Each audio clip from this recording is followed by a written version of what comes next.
So the recording. We can go ahead and go to the next one, Dave. Some things that we're going to be covering today are just some quick updates, some information from the city of Muskegon, the data tracker, talking about expense reimbursement and allowable expenses. Community Encompass is here, which is really exciting. We have Anitria and Kimi from Community Encompass that are going to be talking about their services and can answer questions if anything comes up. And Dave's going to be discussing our proposal for art funds. And if there's time, we'll have our roundtable at the end if there's any questions or issues. And I can stay a little bit later after the meeting too, if there's anything that comes up that you'd like to talk about afterwards. So for the city of Muskegon, I had sent out that email, I think last week, just the last minute call from constituents about art funding and if we had any opinions or proposals for how they use their art funding. So the city of Muskegon received $1 million for, it's called Home Art Funds, and they're specifically for the use for homeless services and homelessness prevention, affordable housing. And so myself and Nicole with Muskegon went there for public comment last week and kind of gave a scope of what we're looking at here as a county. We gave some of the numbers for the number of students that we have that are experiencing homelessness, how many do not have access to housing, and specifically in our in the age range of 16 to 24. I hear from you guys all the time that there's just no place for these kids to go. And so we're faced with sending them gas cards so that they can stay in their car, and asking them if there's any other friends or anybody else that they can live with, because there just isn't any options out there. So we advocated for that. We advocated for something similar to Kent County model that they're using, where they have a drop-in shelter that's available 24 hours a day that provides different services, showers, hot meals, laundry, mentoring, medical care, as well as affordable housing. And their structure is they have the county, and 2 to 3 kids will share a house, and they pay a really low rate for rent on a monthly basis, around like $200 to $300 a month. And then there's a mentor that's responsible for that house and will help coach them and work with them. And what they've been finding is that there's no time limit on how long these kids can stay. And what they've been finding is after 1 to 2 years, the kids have been able to save up enough money where they can purchase their own home. And then they have a permanent residence, they're out of homelessness. So we advocated for that. I went to another meeting earlier this week, and there was a lot of other options on the table that were being discussed, primarily focusing on seniors. The Men's Rescue Mission is building a community center that's going to be on their property that has different services that are going to be available. And then I advocated for youth. I think that it was well received. There's going to be a lot more meetings, but I believe the consensus was there are services that are already available for seniors. The Men's Rescue Mission already has 20 partners that they're using for funding, and we really don't have anything going on for our youth right now. So that's where that's at. So I'll keep you guys updated as that continues. Rachel, can I just chime in to say that everybody that sent numbers and anecdotes and stories and that sort of thing, it was really helpful for the committee to hear that when Nicole and Rachel went in to talk to them. So we appreciate everybody that kind of responded to that real quick request that Rachel had. Mm-hmm. Yeah, absolutely. I'm going to talk about that a little bit in this next slide too, if you want to go on to the next one. Just how vital the data tracker is. So if there is, if you guys are using it, that's awesome. If you're not using it yet, Dave created a really good how-to video that's linked in here, and it's linked in the agenda for how to get started on that. But this is the only access that I really have to real-time numbers, like real-time data that I can bring to these kinds of groups to advocate for our kids. And it's the only place that really tracks their nighttime residents. And that's important because of the people that are at the table. HUD has a different definition of homelessness than McKinney-Vento does. And so that when they want numbers, a lot of them are specifically looking for literal homeless. Yes, thank you, Pam, for doing that video. They want kids that are, I don't even remember all the situations that are literal homeless, but they want kids that are actually like, do not have a roof over their head. And so they want those specific numbers, they want hotel numbers. And, you know, we know most of our population, 90% of our population of kids are doubled up. So having that information available is really, really critical in making a case for why we need this and why we need this as a county. And just in other situations too, when people are asking about what we do, and even somebody very high up at the ISD had talked to me recently and indicated that we probably have about 10 kids that really need services around the county. And I had to immediately correct him and say, no, it's probably like closer to like 2,000, because our last numbers were 800, and we know that that's underreporting. So just wanted to emphasize it's really, really important to get those numbers and that information in. And please keep sending me your stories, because that really helps make the case for why this is important. If you have kids where you know you didn't have a place for them to send them to, that you know that they don't have housing and there wasn't anything that you can do, I need to hear that kind of stuff, because that's the only way I can lift those kinds of things, is if I know about it. So thank you for sharing what you have with me, and please continue to do that. And then just a reminder too, that our definition of homeless is any student that does not have a fixed, regular, or adequate nighttime residence is considered homeless and should be receiving services. So that's any kids that are staying with friends out of necessity, any kids that are staying out of hotels out of necessity, any kids that are living in an RV or a camper, or other kinds of mobile homes that are not fixed. So really, the child does not have to actually be in danger, but it's dependent on their nighttime residence. If it's not consistent, or if it's not suitable, or if it's not fixed to the ground, it can be any combination of those things, and they qualify as being homeless under this law. We can go to the next one, Dave. And then just one last thing for kind of this updates portion is expense reimbursement. And just a reminder to use those funds. Those numbers were sent out in October. So if you want me to resend them to you, if you're not sure what your allocation is, just let me know, and I'd be happy to send it over.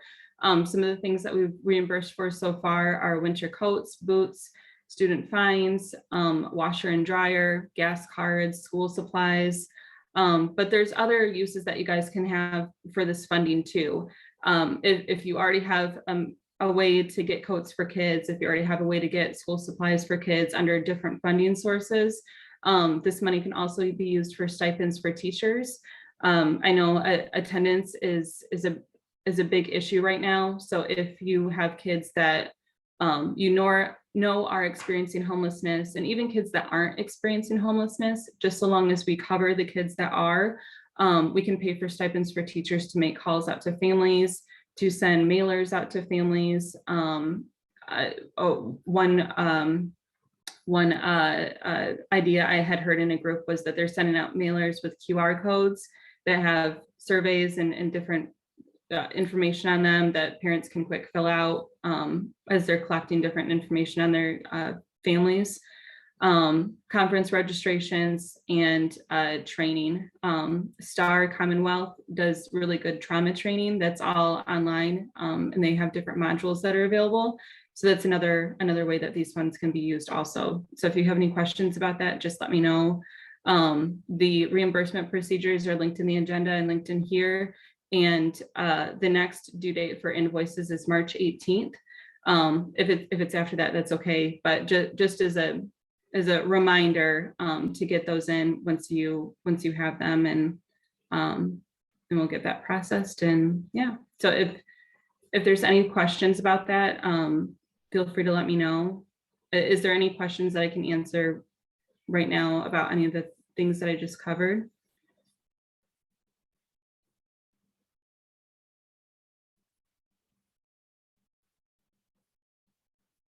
No, I think we're good. That all the links that Rachel has pointed out so far are all in the they're all in the agenda as well. So that reimbursement procedure is right here. Those links to the homeless tracker and how-to videos and stuff like that, that's all linked in right in the agenda. So thank you. All right, we good? Yep, we're good. All right, so we have Community Encompass here. We have Kimmy and Anitria. If either of you guys want to share your presentation, I didn't link it in here, but you guys should be able to share your screen if you want to share it. Otherwise, if you want to talk, that's fine too, whatever works for you guys.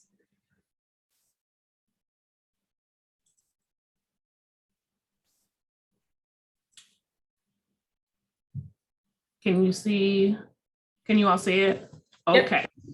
So good morning, my name is Anitria and I am the Homeless Services Director here at Community Encompass. And we're just going to give you a brief overview because this goes quite into detail about the services that we have here in each of our programs. So here at Community Encompass, we are building neighborhoods from the inside out. As I said before, I'm the Homeless Service Director. We are a faith-based nonprofit organization that focuses on housing, youth, neighboring, and food. We offer several different housing programs to assist our neighbors who are literally homeless, chronically homeless, also in homeless prevention and rental assistance. We are not in emergency housing. We do not offer emergency housing.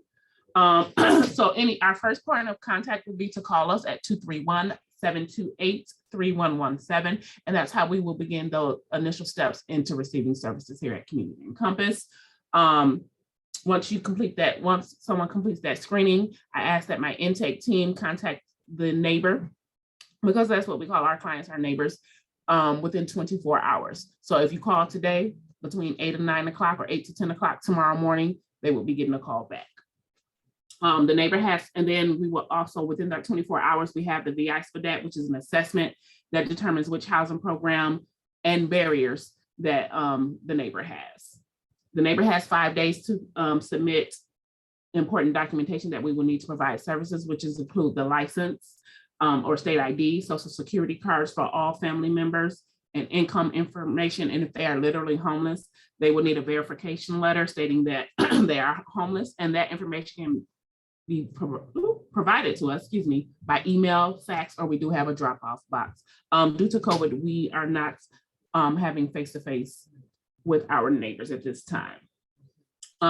Then the files are provided to me for review. If a neighbor scores 5 or lower, they are informed that they are not eligible for services, but we can provide them with things like with our housing listing that we complete every week, which is available housing in Muskegon and Muskegon County that we are aware of.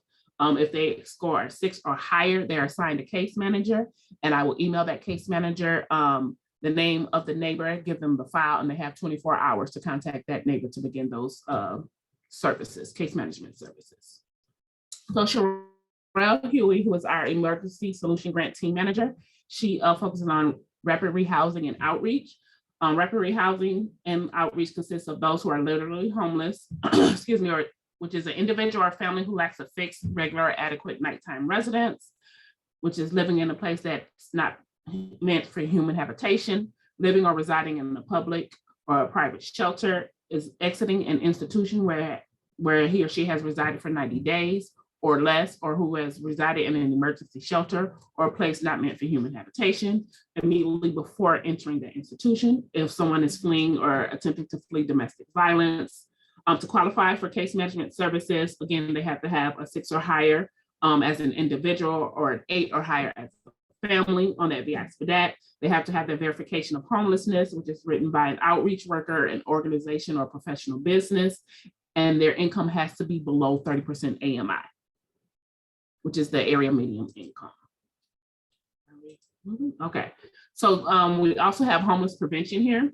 Those are individuals or families that are at imminent risk of homelessness, meaning they received a 7-day notice, summons, or court judgment. The landlord is selling the home or wants possession of the home, or the home is being foreclosed and the individual has to relocate. They have to have an income of 50% AMI or below, and they also have to have those court documents stating that they need to be relocating from the home. We have the housing choice voucher, which is also commonly known as Section 8, which is a lifetime voucher, excuse me, that allows individuals or families to have subsidized rent. To qualify for the housing choice voucher Section 8, they have to be category 1, literally homeless, category 4, fleeing or attempting to flee domestic violence, or individuals who are receiving assistance through programs such as our rapid rehousing, tenant-based rental assistance, and transitional housing. Those who do not qualify for housing choice voucher or Section 8 includes if you are living in a permanent supportive housing or project place voucher program, living in a shelter or shelter type activity, or a home that has not been designated to provide temporary living arrangements, living in a unit through the offender success program, those who are at risk or imminent risk of homelessness, those who are already stably or permanently housed, or those who is paying for their current shelter or housing on their own. We have Latoya Jackson, who is our permanent housing team manager. Permanent housing, we provide decent, safe, affordable community-based housing that provides tenants with the rights of tenancy and links to voluntary and flexible supports and services for those who have disabilities and also who are experiencing homelessness.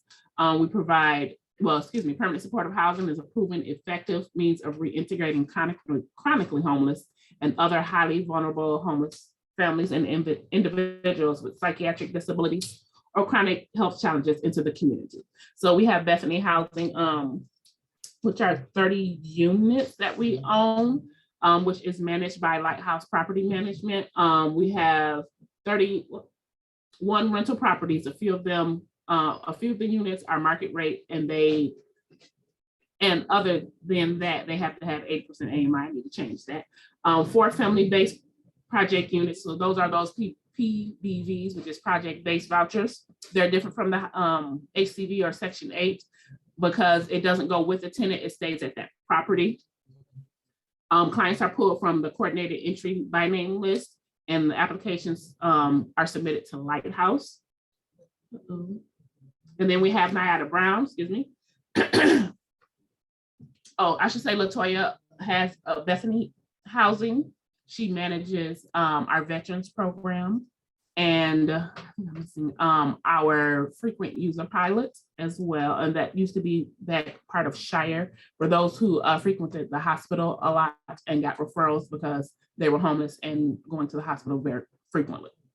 Nyada Brown, she's our permanent supportive housing family liaison. She is over Roosevelt Apartments in Muskegon Heights. She is also over Lazarus Place in Muskegon Heights, and she also manages 12 units in Quail Meadows. Roosevelt is owned by Dwelling Place. We have 25 units that we case manage. There's also a project-based voucher unit. Well, they are project-based voucher units. The client has to be, or neighbor has to be homeless and or have a disability. They are placed on a wait list until a unit becomes available. At this time, our 1-bedroom units are 3 to 4 years out waiting list, and our 2-bedroom is a year out. Lazarus Place is a 4-unit apartment building. Is owned by Pioneer Resources, but it is case managed by Community Compass. Individuals or neighbors have to be chronically homeless. They are also pulled off the coordinated entry list. And these are also project-based vouchers. And those project-based vouchers, once you stay for a year and are within good standing, you have are are given the option of having your HCB, which is Section 8, and you can take that and move somewhere else. And that will allow someone else to come in. How units are filled for Quail Meadows, the family support liaison is notified if a unit becomes available. Then she will contact the client of the by name list, and then we also notify Pathways, Health West, and Pioneer Resources if we have an opening coming up. Information is gathered from the family to determine if they qualify for the program, and the liaison completes the application process with the families. Once the application is completed, there is a briefing with Quail Meadows to review paperwork that needs to be submitted. And then we wait to hear back from our independent management services for the approval or denial of those applications. At Roosevelt, if the client is homeless, again, they have to have our screening here at Community Encompass. Once the referral is completed, it is given to our liaison at Roosevelt, which is Miata. When the applications are received, once again, they will complete a briefing and collect all that documentation from our neighbors. With Roosevelt, there is a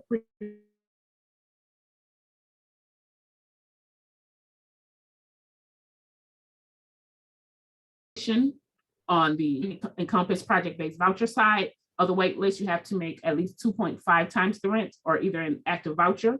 A one-bedroom apartment, they must have a monthly income of $14.95 and $18.10 for a two-bedroom. So prices have increased significantly over the past couple of years here. Madison, she is over the eviction prevention program and also our SARA program, which is the COVID emergency rental assistance program.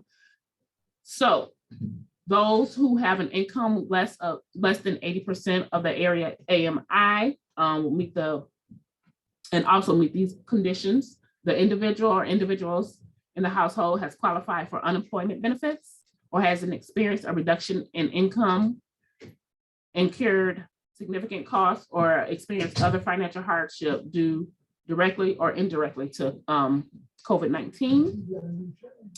Individuals in the household must also demonstrate a risk of experiencing homelessness or housing stability by being past due on rent before December 20th of 2021. We can help by rent arrears, assisting with rental arrears between March 13th, 2020 to December 20th, 2021. We can pay up to 3 months of future rent at one time. Neighbors are allowed to reapply for additional assistance.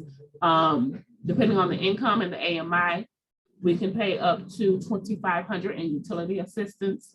And then we also have our court liaison who assists with pre-trials if we have neighbors who are in the court process or are facing eviction. We have someone here who is in court 4 days a week assisting our neighbors with Sarah and helping with funding. So neighbors will need just that basic, again, ID, so security cards, copy of their lease, a ledger, the tenant self-attestation statement or qualification for unemployment benefits, reduction of household income or any incurred costs, a 2020 or 2021 calendar year income verification, pay stubs for the past month, or the tenant themselves can attest to them stating that they have no income. We also will need copies of their utility bills for Sarah utility assistance. We also have internet where neighbors can receive up to $300 as an internet stipend for Sarah. We also have a Sarah hotel program where neighbors can be placed in a hotel for potentially up to 6 months while actively searching for housing. They must have an income under 80% AMI and fall within the list of extenuating circumstances. We have placed families in hotels who are working with DHS, which otherwise the children will be removed if they weren't staying in that hotel. People who are neighbors who have been released from hospitals and didn't have anywhere to go, we'll place people there, or people who are already neighbors who are already living in the house, living in the hotel, and we just pick up payments. So there are different reasons why, or situations where people neighbors can live, and we continue to help them pay staying in a hotel, they would have to call our front desk to complete the initial screening. And once housing is found, we can cover application fee. We offer friends and family. They have to meet the criteria of the 50% to 80% AMI. They would have to call our front desk to complete an initial screening. Once housing is found through the SARA, again, we can assist with application fees, security deposits, and those first 3 months of rent. And that is it on my end. So, yeah, so that's a lot of information that you Yes. just, and there will be a test now, being educators, no, just kidding. So that is a lot of information. And that's a really brief overview of what we offer at Community Compass. And we understand that challenges that you have within the school systems is that having access and even knowing about all these resources is just about impossible. But it's vital information. You know, there are resources available, but you don't know what you don't know. And I know that many of you are also teaching and fulfilling the role of the homeless liaisons within the schools, within your schools. And so, and I know that your time is, you know, we're aware that your time is really limited in this work. And we also know that this really is a full-time job. You know, the numbers of homeless youth is really kind of staggering and unfortunate. And it's unfortunate that we really don't have accurate numbers as a community for what you're all dealing with on a daily basis when it comes to students and their families. And so I want to underscore what Rachel was saying, that your data is so important, especially now with these the home art funds. You know, we're aware of the challenges that youth face, and our programming isn't really something that's always beneficial or can be utilized for at-risk youth who are under the age of 18. So as a community, we need to know those numbers so that we can begin to work towards finding solutions so that we can get our, you know, high school youth and younger housed. But in particular, that 16 to 18-year-old, we have a huge gap in what we're able to offer. But circling back with all the information that Anutria gave to you, again, that was truly a brief overview of what we do. And I'm sure that many of you were kind of overwhelmed in trying to follow along because there was so much information. And so what we want to create in partnership with the ISD is and what our hope is that we can staff a position that would be their whole focus would be around youth homelessness and the population of folks that kids that you're all dealing with on a daily basis, because you really need somebody that you can call to say, this is what I have, you know, these are the issues, these are the barriers. And you need to really be able to work in partnership with Community Compass through our homeless services department to connect those young people and their families, sometimes without families, to resources to get them stably housed. So, you know, the other piece that we currently have is we have an AmeriCorps Vista, and their role is a high school homeless liaison. So they're working with Nicole over at Muskegon High School right now. She's and she couldn't be, Jeannie couldn't be here today, but she is putting together a survey so that you'll probably all be receiving in the very near future. And basically what we're trying to gather through this survey is, what do you need? We really want to know how we can support all of you in the schools. And so, but we really don't know what that looks like. We don't know where your gaps are. We don't know what you're looking for, and we don't know what the needs of the students are fully. you're able to identify those things. And we really hope that when the survey goes out, that you'll take a few minutes to complete it, because it really will inform how we go about partnering in the future. And the whole goal is that this role would really be to support you as you support students who are struggling and dealing with homelessness. So, but currently, like I said, we do have a high school homeless liaison through Vista, and their goal is to identify what your needs are, and then build programming and build that connection between our services and all of you. So that's where we're kind of at right now. We see the need. And I just can't tell you how important it is for you all to really, whatever stories and numbers that you can share with Rachel is so vital, especially for these upcoming conversations. Because there is a reality that I think our community is not really embracing when it comes to youth homelessness. And we need the data to back up the ask, especially when it comes to those homework funds. Does anybody have any questions that we might be able to answer for you that Anitria can? She is the queen of all things homeless services. So she's an amazing resource. Hi, Kimmy, it's Nicole. Cool. Just want to say thank you for your partnership and glad we're working together. Can you help give us an understanding of the scope of the work that you're doing? Like, how many neighbors are you serving a year? What is the current average caseload of your case workers and that kind of stuff? A lot. And Anitra, I'm going to defer to you on this one. You've got a better handle on all those numbers. Well, COVID, we took a hit with housing neighbors.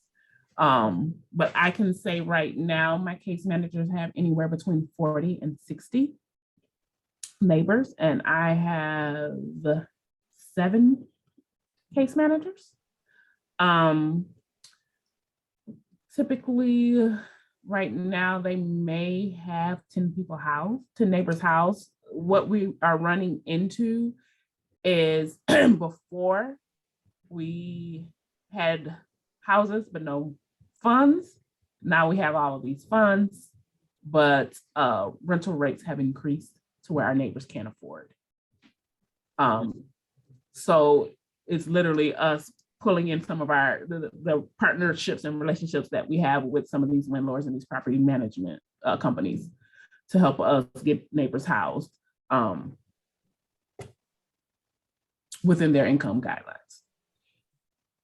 Yeah, so it really is hard to track, because with the 40 to 60 folks that Anitra is talking about per case manager, we also have stacks of files that we haven't even touched yet, because there are so many people struggling, and we're going to see that increase again when all the additional federal funding through SARA dollars, the COVID emergency rental assistance, when that money goes away this year, we're going to see homelessness again. Those numbers will increase, and it is unfortunate that we can't give a good number. It's just about impossible right now. We're flooded with calls. We've added additional staff just to answer phones because the need is so great.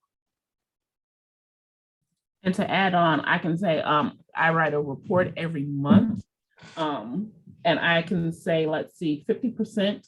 Well, last month, in December, 53% of our neighbors called were literally homeless.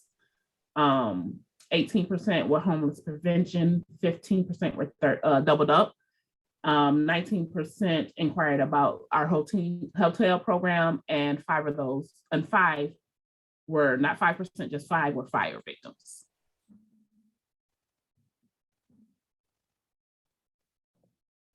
But I would say this, and I think, Anitria, I think you put your contact information in the chat box. I would encourage you, and I know I would encourage you, if you have specific questions about specific families or students and you just don't know where to go, Anitra really is a great resource, and emailing her, you know, if you've got some concerns or questions, I think that's, she's very responsive. Sorry, Anitra, I just added to your workload. And she may designate someone here to actually field your, those emails, until we figure out if we're going to be able to actually fund a homeless liaison, here. But yeah, we really need to know from you, from all of you, kind of where your barriers or struggles are in assisting these students to find stable housing. And just simple things. If they are sleeping in their car, one thing I didn't mention is that Dewanda Green is our outreach coordinator. So she literally works with the homeless population. She seeks them out every day. And we do have access currently to some of those kind of coats that turn into sleeping bags. So if you've got students that are sleeping in their cars, Dewanda would also be a good resource to get you some of those supplies. So Right. this is maybe a good transition into a proposal that we have. So Anitra and Kimi, thank you so much for that background. And one of the main things that we found in our needs assessment that I'll talk about here in a few minutes was around that, who's the person to call about these housing things, right? Oh, it looks like Kim has a question first, though. Kim, is that a hand raise there? Like off the wall a little bit, but somebody can help me with this. When I use the word homeless with some of our parents, it's like a defensive word. They go ballistic. Like, I had a bad experience last week. One of the students had mentioned that him and his mom was living with his grandma, which be, and that we look at that as doubled up homeless. So when I am the homeless liaison for our district, so I got the email. So of course I have to check into it and see, how they're homeless, or is there anything that we can help or whatever.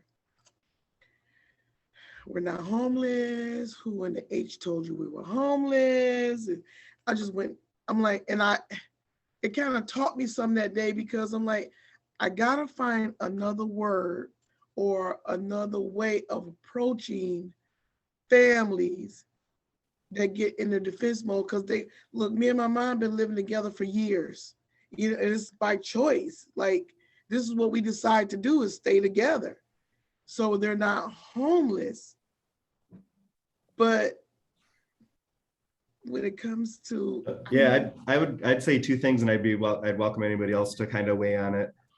One of the things that I would always do when I was the homeless liaison, I would say that there's a federal program called McKinney-Vento that you might qualify for.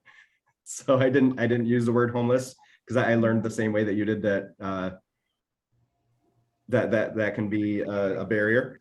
And sometimes I would use words like homeless, or like just nighttime instability or housing instability.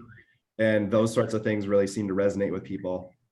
And the other thing that I would probably say is, just because if someone does choose to live with somebody else, it really doesn't necessarily mean that they're homeless, right, or would qualify. So if this is a choice and they're like, hey, we're gonna live together, we're gonna be able to save up more money, and this is a good thing for both, they're not homeless. right, absolutely. It's really about that unstable nighttime residence piece, or that fleeing domestic violence, all those different things that we've talked about. So just because she lives with her mom doesn't necessarily mean that they are homeless. That might be a choice that they made because that was the best thing that they could do for their families.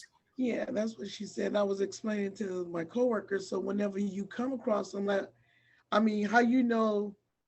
mom didn't move in with them, Right. Yeah. Yep. So And that's where that housing questionnaire really helps, because it gets into that. Are you doing this out of, economic necessity? Was this a thing that you were, suddenly you didn't have any place else to live and things like that. So that's where that homeless questionnaire comes into play. And I think kind of using words like, hey, we're just, we check on families when this is happening. There's some federal programs that might be able to help under certain circumstances. So could you fill out this questionnaire for us? Those are the sorts of words that I usually use. All right. Well, thanks. Sure thing. So I'm going to pop into this proposal, and then if there's some other questions like what Kim had, there should be some time at the end to go over some roundtable questions too. But wanted to get into this proposal for some of the ARP monies that are coming to districts.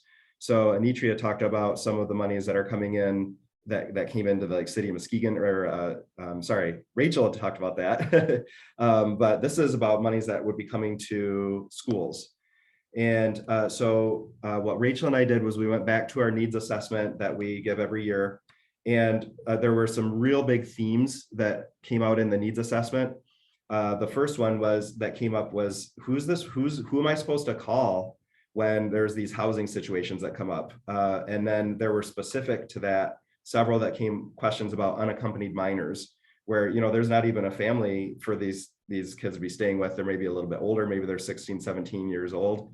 And so who am I supposed to call about this stuff? And the other main theme that came out from that was, I don't really know what the community resources are that might be available for our families and students. And just observationally, myself having been a liaison and then working with everybody over the years, was that we know how, as the liaisons, we know what to do on the school side of things, right? So we're like, okay, we're going to get these kids enrolled. We're going to figure out transportation for them. I know that's not always our favorite thing to try to figure out, but we know that's our job, right? And we have funds like Rachel was talking about earlier. We can get them those welfare needs. We can get them the school supplies. So we know what to do there. The place where we lack that expertise and we don't even have that capacity to do this or those capabilities, we don't work in with local government and the different agencies that are around and things like that, like Community and Compass does. That whole housing side is really kind of outside our wheelhouse. And so that really came out clear in the needs assessment, and then just observationally from Rachel and I working with all of you. And so what our proposal is to use the federal ARP funds, those American Rescue Plan funds, to that have been earmarked specifically for homeless students, to contract with Community and Compass to add another name to that list of names that Anitria just showed us, that would be there specifically to work with our school-based homeless youth and their families. And so we put a couple of the main responsibilities there, but really, if you think about the different things that Anitria was talking about, those were those pieces that we're looking for help with. So we have that case management, trying to secure that stable housing, figuring out getting housing plans going, and then those other supports during a housing crisis. And we would be able to fund the position with the ARP dollars through September 24. And then during that time, we would work together with Community and Compass to make sure that the position was everything that we wanted. We kind of build it out over time, make sure everybody's needs were being met. And then we had even talked about the possibility that Community and Compass would then be able to sustain the funding after the ARP funds are exhausted. And so one of the problems with using things like the ESSER funds or these ARP funds is that a lot of times it's like, well, what happens in September of 2024? And when we talk to Community and Compass about that, we could use this time to show that there's this in-kind that we invested in this, and then so there would hopefully be a way that we could invest on the other end with it too. So there's a sustainability plan that kind of goes along with this. So just a little bit of detail on this. There's two different homeless funds that are coming. There's ARP Homeless 1 and ARP Homeless 2. And so the long story short is that the ARP Homeless funds, the Homeless 1 funds, are coming to the ISD. So they're coming to us as the grant manager. And the Homeless 2 funds are getting distributed directly to LEAs based on your Title I formula. So they're going to go back and they're going to look at how many students are identified in the 18-19 school year, and then they're going to use the Title I formula to distribute that funds. They've used that Title I formula to distribute all of the ESSER funds, and they're going to do the same thing with homeless. And so there's still a lot kind of up in the air about both of those things. You'd think that the money would have came a long time ago, but there's all kinds of craziness going on at the federal government and state government that we haven't seen the money yet. But it's coming. And so, so basically there's a pot of money that's coming directly to the ISD as the grant manager. And then there will be money that's going directly to the LEAs. And the money is specific for our homeless students. So what the ask then is that we wanted to bring up with this group today is that we would need the districts to agree to pool some percentage of that money that's coming to the districts. We don't think that it would take the whole amount. So you'd still have money to kind of use your discretion on how you might help homeless students in your specific district, but there'd be some percentage that we would probably have to pool of that money to combine that with the money that's coming to the ISD. And then doing so, we'd be able to fund the position through September of 2024. And I wanted to reiterate that this is just these new ARP homeless funds that are earmarked just for homeless students. So it's not like we would be taking other money that could be used for something else. We'd be pooling money to provide this new resource for all of us.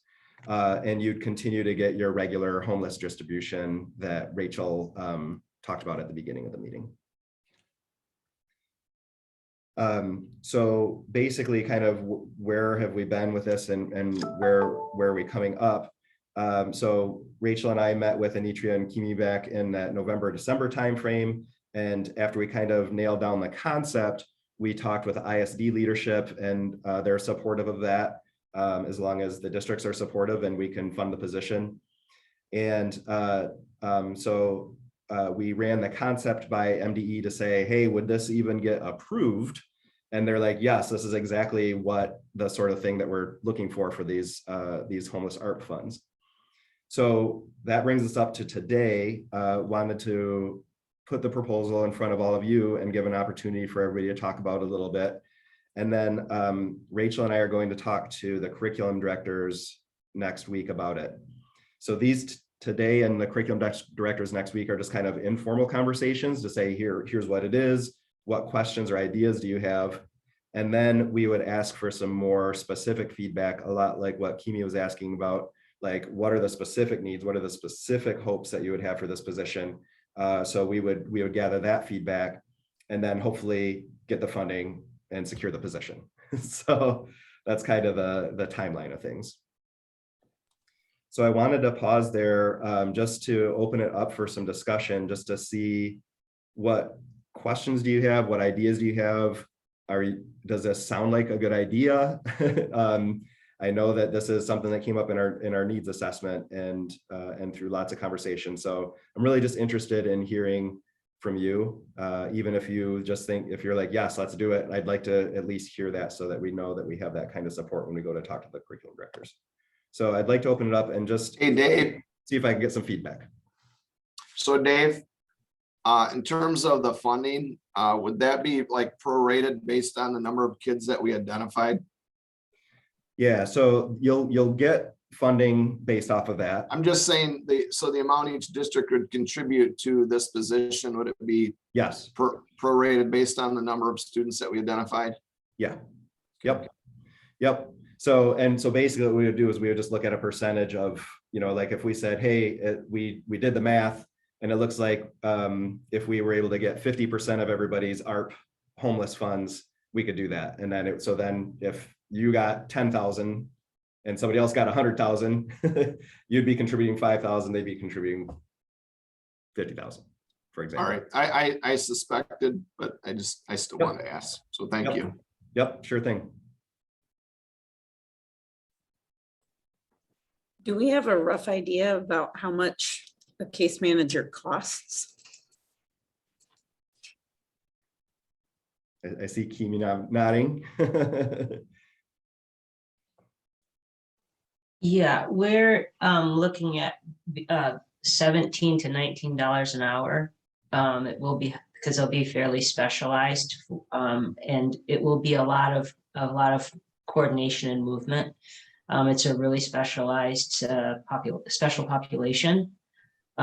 So I envision that this staff member will have responsibilities beyond what our typical case manager would have, because they're going to have to deal with some unique circumstances.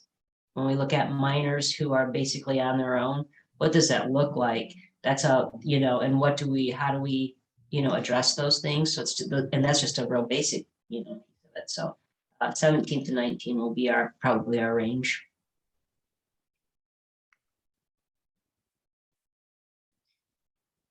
Any just general impressions like, yes, this sounds like a good idea, or what are you thinking, this is crazy? Like, just any kind of general thoughts on it. Does it seem like this might be something that would be helpful for you when you get stuck in those positions? I mean, I would say just based on the slideshow that we just saw about what's required and the documentation and the level of income, and there are so many moving pieces to this housing side of things that you're right, Dave, here at the schools, we don't have the time or expertise to manage any of that. And so I think that it would be a very beneficial use of our funding, because when it comes down to it, I can provide colored pencils and notebooks from here until the cows come home. But if we can't find a stable house or location for someone to stay, then I'm just putting a very colorful Band-Aid on a really much bigger problem.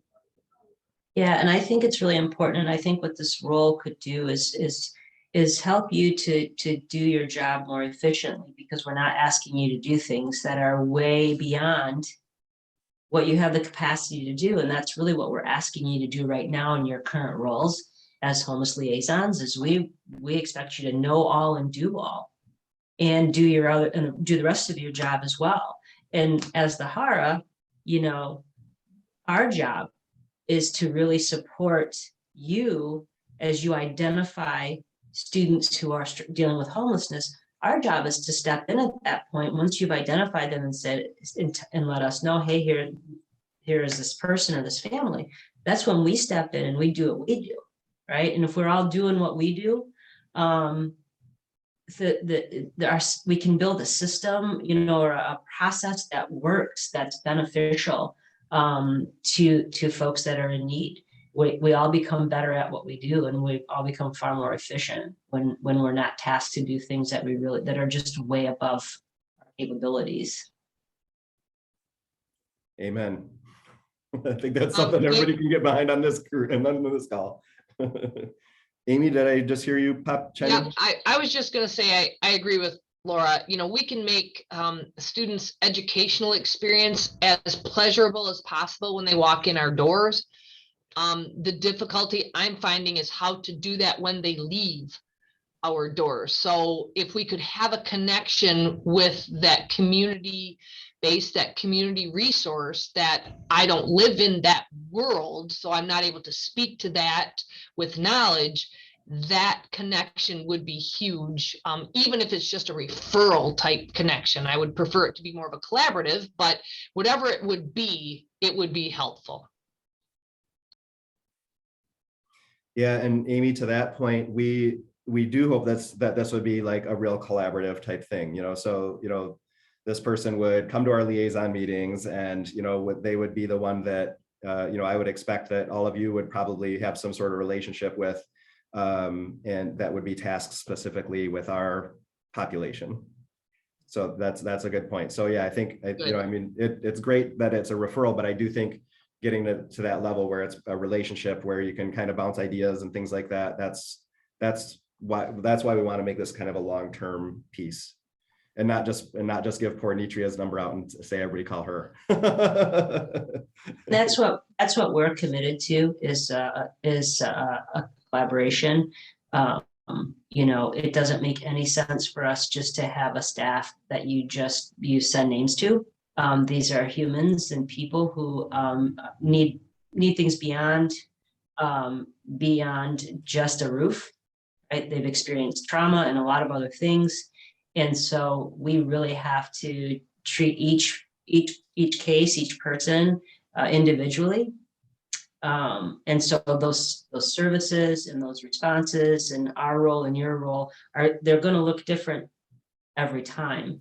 So, we really, Nitri and I are pretty excited about this opportunity because we, for Anitria's role, her hands are so tied and we know that students are out there homeless, but, she's unable to really, with her staff currently, help to meet those needs. And so that's a hard thing as a homeless services director to also know. There's just a whole bunch of people that we're not touching. I definitely like the idea of having a resource that we can go to specifically and kind of have two-way feedback and learn more about what you're doing. But would this person also, would this then be the caseworker for our families?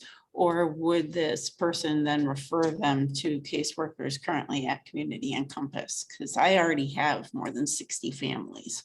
Yep. If they're connected to families, they would go through Anitri, and then she would assign them based on whatever program they fit in here. As you heard in that presentation, we have a lot of different layers to our homeless services department. So they would be connected with someone and based on their qualifications. This person, though, I think would be mostly involved with individual students, probably where they're too young or they're not connected to family. So they're gonna require some really specialized. This is what I'm envisioning anyway, as we think about it and talk about it. And again, I think this position will evolve. I think the first year we'll be figuring it out. Okay, so the focus is for those unaccompanied youth. Well, I think it's anybody that's connected to the school system that you're identifying as homeless. Like, we want to make sure that we're doing assessments and all that, and they're being connected to the HARA here. Are you with me on this, Anitria? And interject if I'm talking crazy. But I think this individual would be spending some time within the schools. And that, and if you have other challenges, I mean, I really envision this person truly being a support to you in your role and collaborating to figure out what the barriers are and what the needs are. But we just have a lot of other opportunities. So if there's a family, we have several case managers that can take on families too. So they're still getting their needs met, but in the right kind of in the right lane. Thanks. So I do want to honor everybody's time. It's 10, but like we mentioned earlier, Rachel and I are able to stay after, and I don't want to speak necessarily for Community and Nitra, but if there's other specific questions and they're available, they could stay too. But I guess I just heard, it sounded like from the few people that gave some feedback that sounded positive.